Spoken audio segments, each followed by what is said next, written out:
अऊज़ु बिल्लाहि मिनश शैतानिर रजीम। बिस्मिल्लाहिर रहमानिर रहीम। वला तक़ूलू लिमन युक़तलु फ़ी सबीलिल्लाहि अमवात बल अहयाउन वलाकिन ला तशऊरून। तर्जुमा: जो लोग अल्लाह के रास्ते में शहीद किए गए, इनको मुर्दा न कहो, बल अहया, बल्कि वो ज़िंदा हैं, वलाकिन ला तशऊरून, लेकिन तुम्हें इनकी ज़िंदगी का शऊर नहीं है।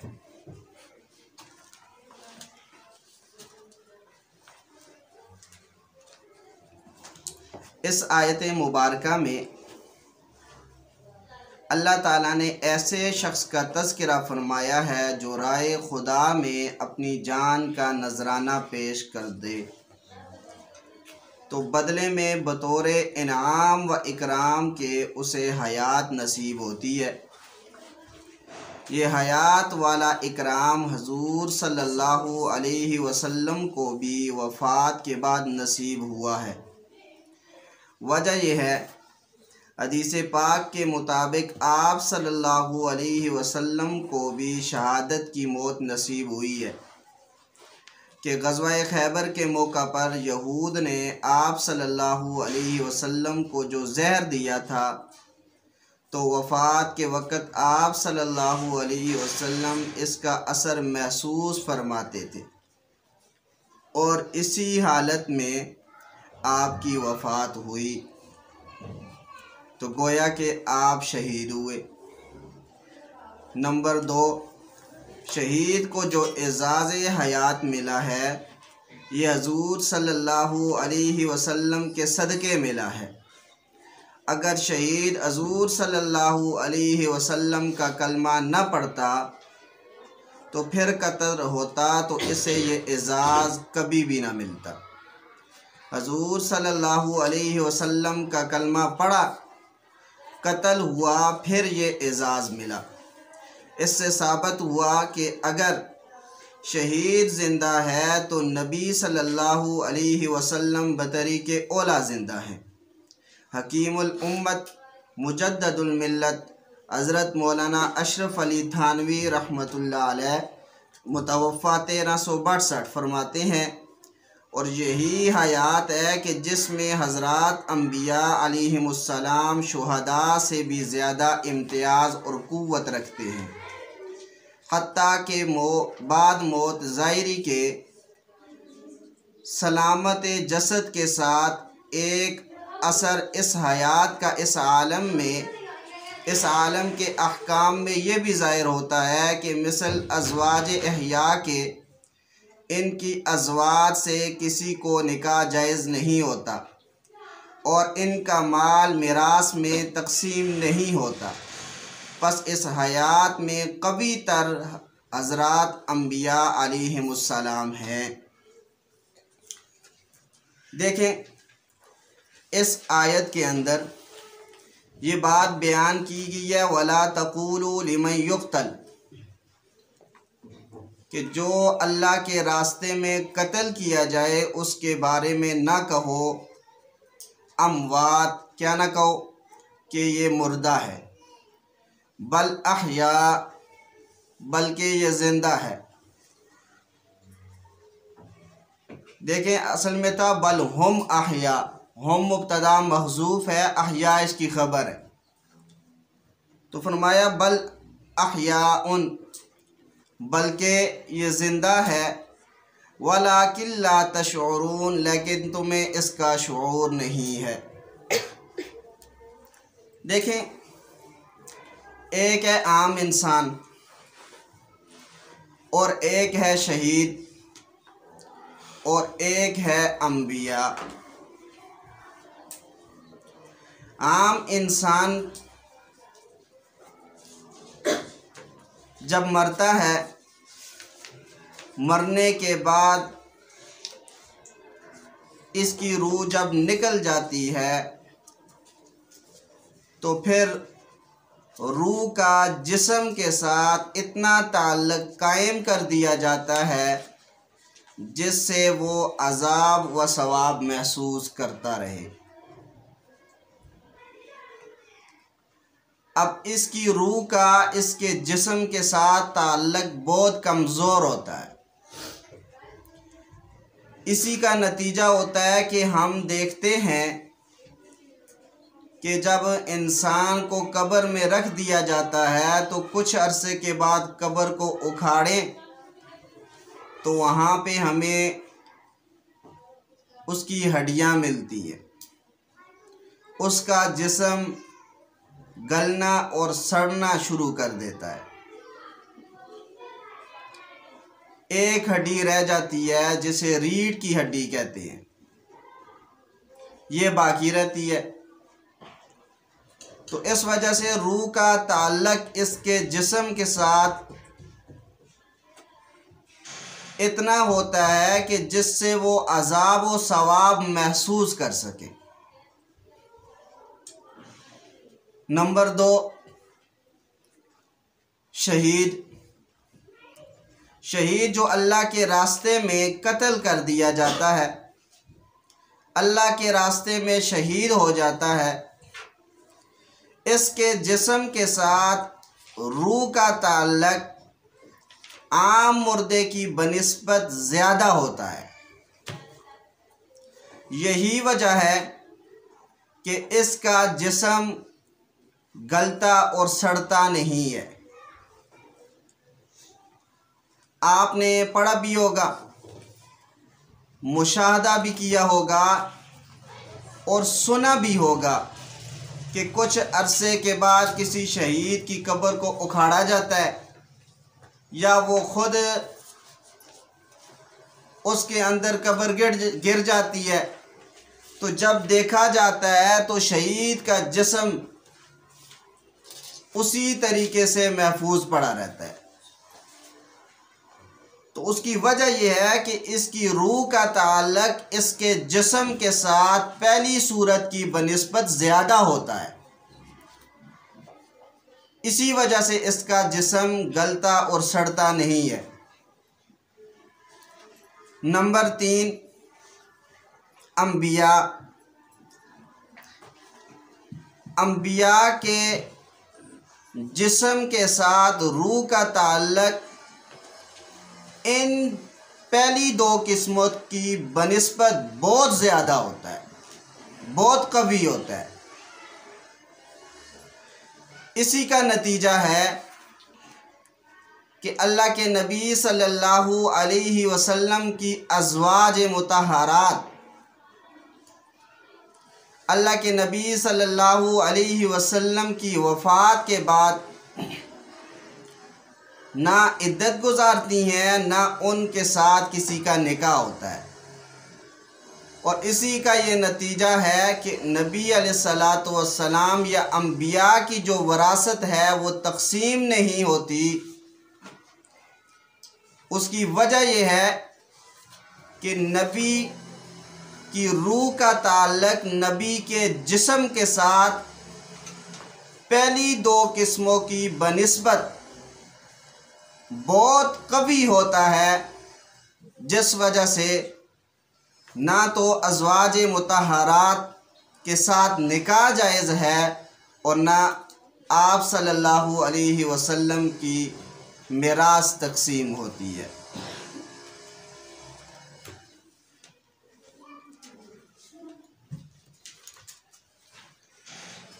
इसमें फरमाया वला तक़ूलू लिमन युक़्तलु फ़ी सबीलिल्लाह, जो अल्लाह के रास्ते में कत्ल किए जाएं उनको ना कहो, क्या ना कहो, अमवात, क्या कहो, बल हुम अहया, बल्कि वो जिंदा हैं।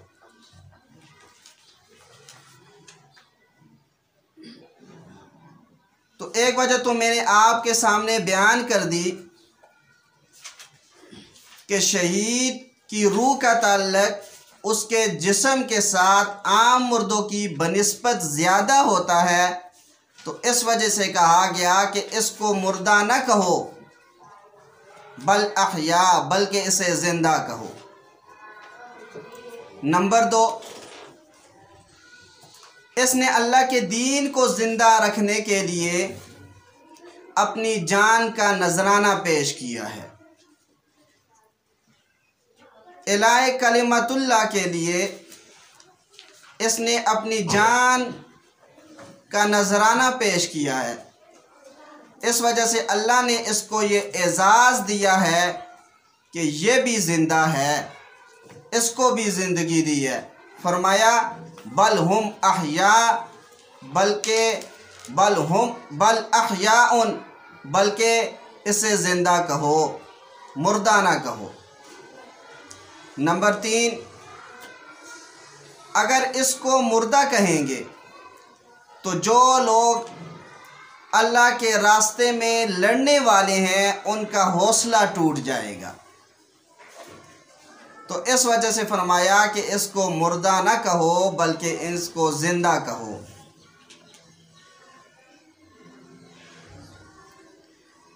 ये जो इसकी ज़िंदगी है ये दुनिया के एतबार से नहीं है बल्कि कब्र और बरज़ख के एतबार से है। एक बात ये भी ज़हन नशीं फरमा लें,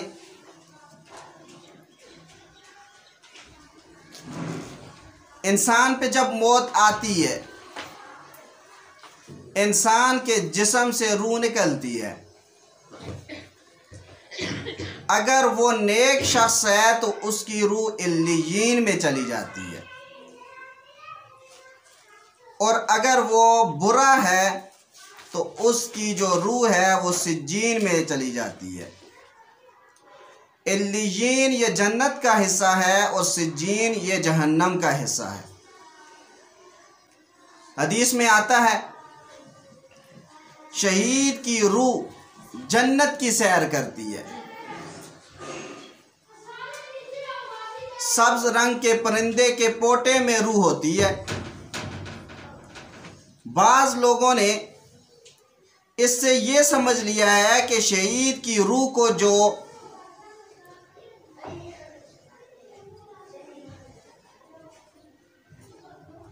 ये समझ लिया है कि शहीद की रूह को नया जिस्म मिलता है, वो परिंदे की शक्ल में होता है। हालांकि हरगिज़ ऐसा नहीं है। रूह इसकी जन्नत में होती है और इसका जिस्म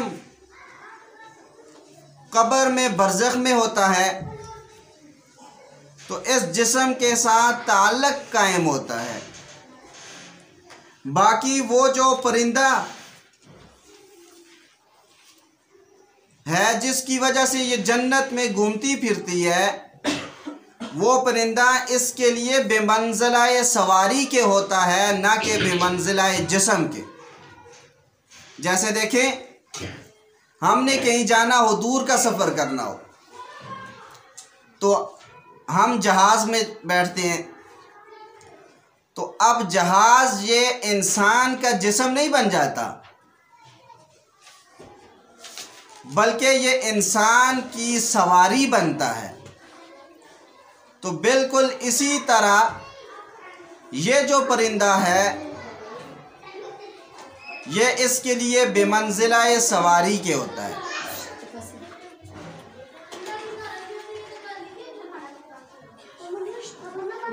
आगे फरमाया बल अहया, बल्कि ये शहीद जिंदा है। वलाकिन ला तशऊरून, लेकिन तुम्हें इसका शऊर नहीं है।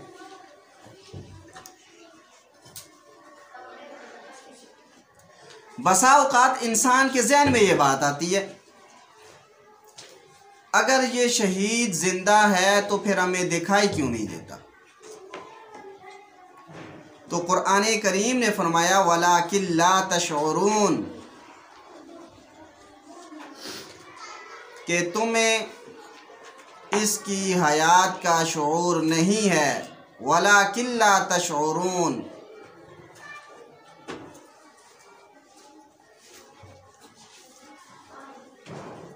देखिए इसमें फरमाया वलाकिन ला तशऊरून, तुम्हें शऊर नहीं है।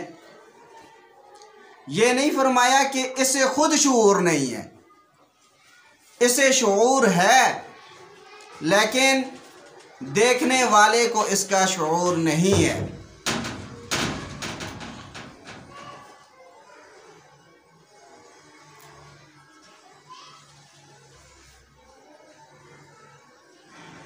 इस पर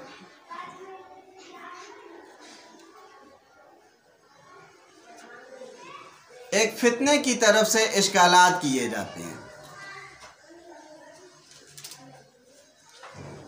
कुछ इश्कालात में आपके सामने भी पेश करता हूँ।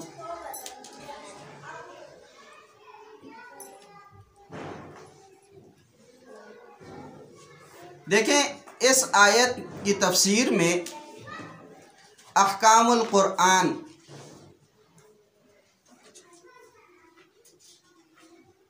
में लिखा गया है, फलैसा शहीदु बिऔला मिनन नबिय्य व अन्न नबिय्यल्लाहि सल्लल्लाहु अलैहि वसल्लम हय्युन युरज़क़ु कमा वरद फिल हदीस।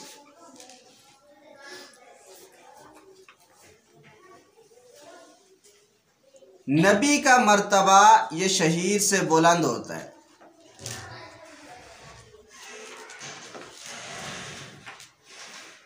व अन्न नबिय्यल्लाहि हय्युन युरज़क़ु, और बेशक अल्लाह के नबी सल्लल्लाहु अलैहि वसल्लम ज़िंदा होते हैं, उनको रिज़्क़ दिया जाता है। कमा वरदा बिल हदीस, कमा वरदा फिल हदीस, जैसा कि हदीस में भी वारिद हुआ है।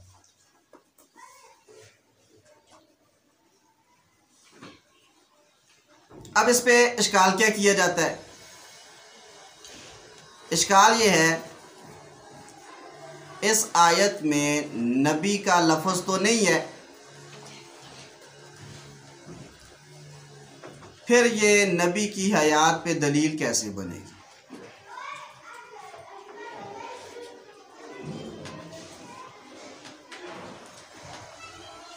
जवाब इसका ये है, ये ऐसे ही है जैसा कि कोई शख्स कहे अपने माँ बाप को गालियां दे रहा हो और जूते मार रहा हो। जब उसे कहा जाए कि देखो ये जुर्म क्यों कर रहे हो तुम्हें पता नहीं है कि कुरान करीम में है, फला तकुल लहुमा उफ, वालिदैन के सामने उफ तक न कहो। अब वो शख्स कहे कुरान करीम में ये है ना कि वालिदैन को उफ न कहो, ये तो नहीं है कि गाली भी ना दो और मारो भी ना।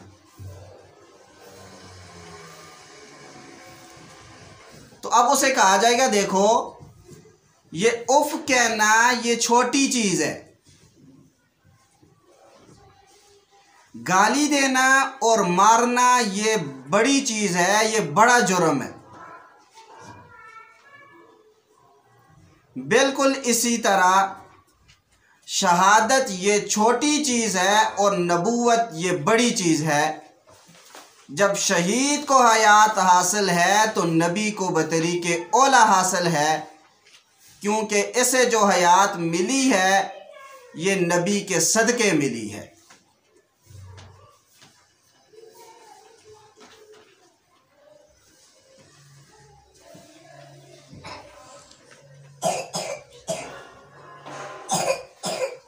दूसरा एतराज़ क्या होगा?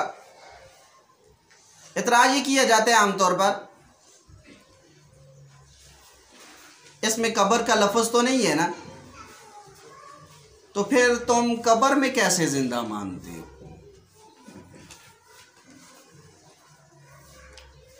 इसका जवाब ये ज़हन नशीं फरमा लें। देखिए इसमें वला तक़ूलू लिमन युक़तल फ़ी सबीलिल्लाहि अमवात, जो अल्लाह के रास्ते में कत्ल किया जाए उसे मुर्दा मत कहो। तो कत्ल कौन किया जाता है? जिस्म रूह, जिस्म। तो जिस्म के बारे में ही फरमाया बल अहया, बल्कि यही जिस्म जिंदा है। तो कत्ल और शहादत ये जिस्म पर वाक़ई हुआ है, और यही जिस्म कब्र में भी होता है। तो मतलब वाज़े हो गया कि यही जिस्म जिंदा है जो कब्र में है। ये ऐसे ही है कि अगर किसी के घर में कोई चला जाए, अब उसके सामने चाय रखी जाए,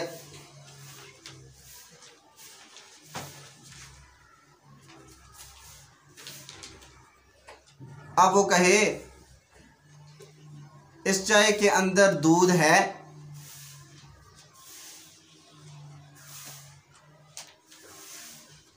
और दूसरा कहे नहीं, इस चाय के अंदर कोई दूध शूध नहीं है।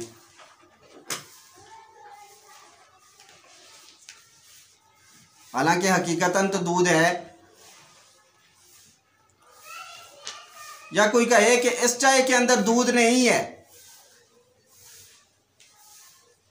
और बनाने वाला कहे या बनाने वाली कहे कि दूध है, तभी तो चाय बनी है।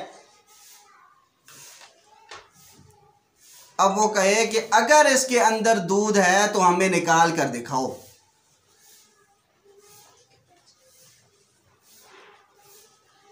अब देखें, हकीकतन इसके अंदर दूध तो है, लेकिन ये दूध पानी और पत्ती वगैरह के अंदर मिल गया है, छुप गया है। बिल्कुल इसी तरीके से ये कत्ल ये जिस्म पर वाक़ई हुआ है। ये जिस्म कब्र में रखा जाता है।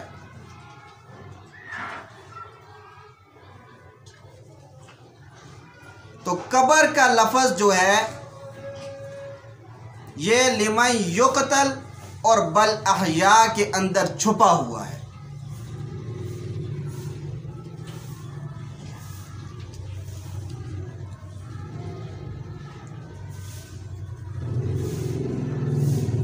फिर आगे फरमाया वलाकिन ला तशऊरून, तुम्हें शुहदा की ज़िंदगी का एहसास और शऊर नहीं है।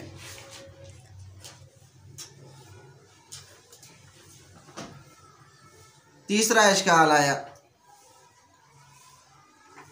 कुरान करीम में, वलाकिन ला तशऊरून, तुम्हें शुहदा के बारे में शऊर ही नहीं, फिर तुम कैसे ज़िंदा मानते हो?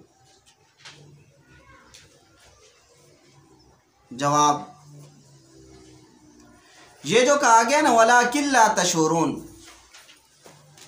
तुम्हें शऊर नहीं है, इसका हरगिज़ ये मतलब नहीं है कि शुहदा ये जिंदा नहीं है बल्कि मुर्दा हैं, बल्कि इससे पीछे है बल अहया, बल्कि वो जिंदा है। जब अल्लाह ने जिंदा फरमा दिया तो अब कोई इश्काल बाकी ना रहा। देखें, हमारे कंधे पर फरिश्ते हैं किरामन कातिबीन यालमून मा तफ़अलून, लेकिन हमें इनका शऊर नहीं है।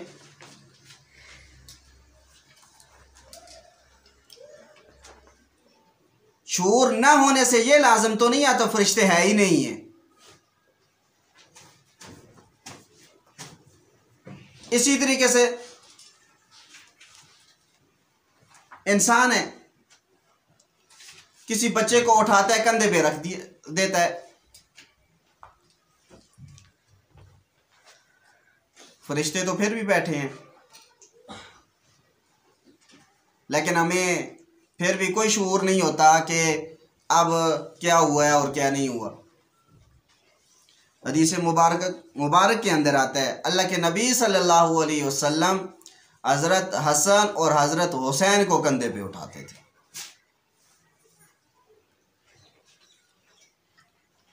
तो इस वजह से फरिश्ते मौजूद हैं हमारे कंधों पर, लेकिन हमें शऊर नहीं। शऊर ना होने का यह मतलब हरगिज़ नहीं है कि फरिश्ते ही नहीं है। तो बिल्कुल इसी तरीके से फरमाया वलाकिन ला तशऊरून, तुम्हें शुहदा की हयात का शऊर नहीं है। शऊर ना होने का यह मतलब नहीं है कि शुहदा मुर्दा हैं, बल्कि ख़ुद कुरान ने बयान कर दिया कि बल अहया, बल्कि वो ज़िंदा हैं।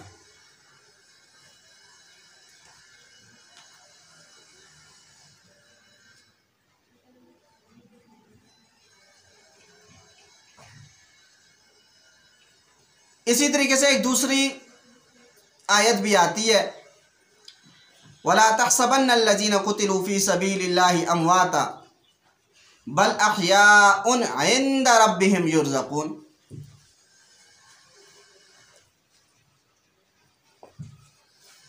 इससे बाज़ लोग ये इश्काल करते हैं बल अहयाउन इंदा रब्बिहिम, इंदा पे बड़ा जोर लगाते हैं।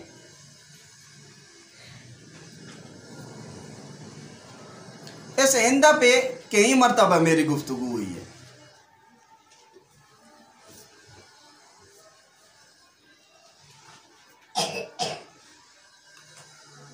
कहते हैं तुम तो कब्र में जिंदा मानते हो ना, बल अहयाउन इंदा रब्बिहिम,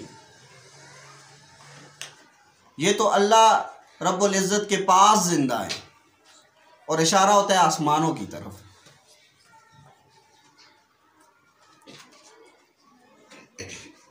जबकि अकीदा क्या है कि अल्लाह ताला की ज़ात हर जगह पर है। जब अल्लाह ताला की ज़ात हर जगह पर है तो कब्र भी तो हर जगह में हुई। एक जवाब।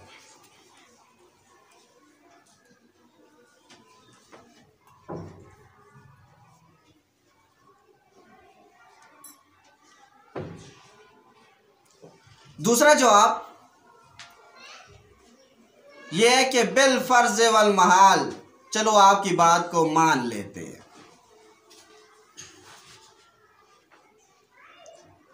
कुरान करीम में है इन्ना दीना इंदल्लाहिल इस्लाम, दीन अल्लाह के यहाँ इस्लाम है। अगर इंदा का माना ऊपर है तो इन्ना दीना इंदल्लाहिल इस्लाम, दीन अल्लाह के यहाँ, यहाँ पे भी तो इंदा है ना, दीन ऊपर है फिर। तो लिहाजा यहाँ पे फिर जितने हुए ये सारे बेदीने हैं।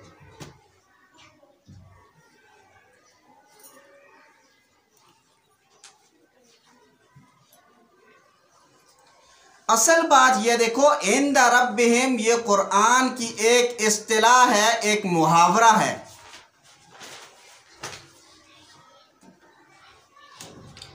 इसका मतलब यह है कि इंदा रब्बिहिम युरज़क़ून के बग़ैर किसी मुशक्क़त के इसको अल्लाह के पास से रिज़्क़ दिया जाता है, इसे रिज़्क़ मिलता है बग़ैर किसी मुशक्क़त के, बग़ैर किसी मेहनत और मजदूरी के।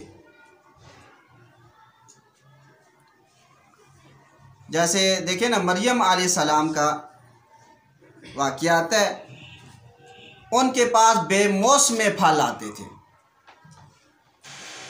पूछा अन्ना लकी आज़ा, ये आपके पास कहाँ से आ रहे हैं? तो क्या फरमाया उन्होंने? क़ालत हुवा मिन इंदिल्लाह,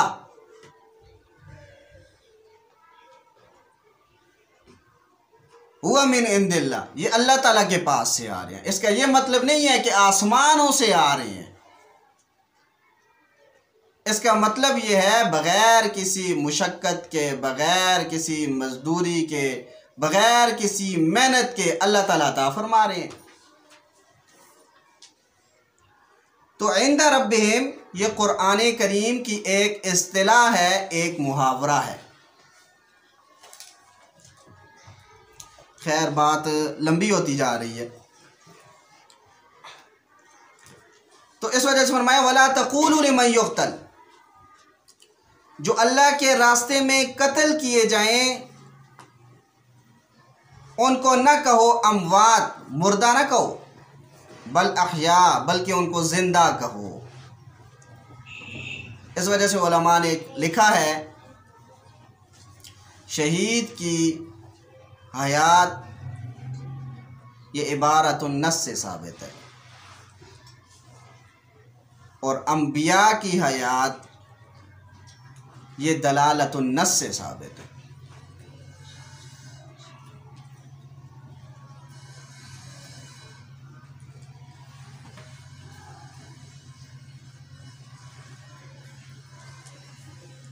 तो इबारतुन नस से शहीद की हयात साबित है और दलालतुन नस से अम्बिया की हयात साबित है।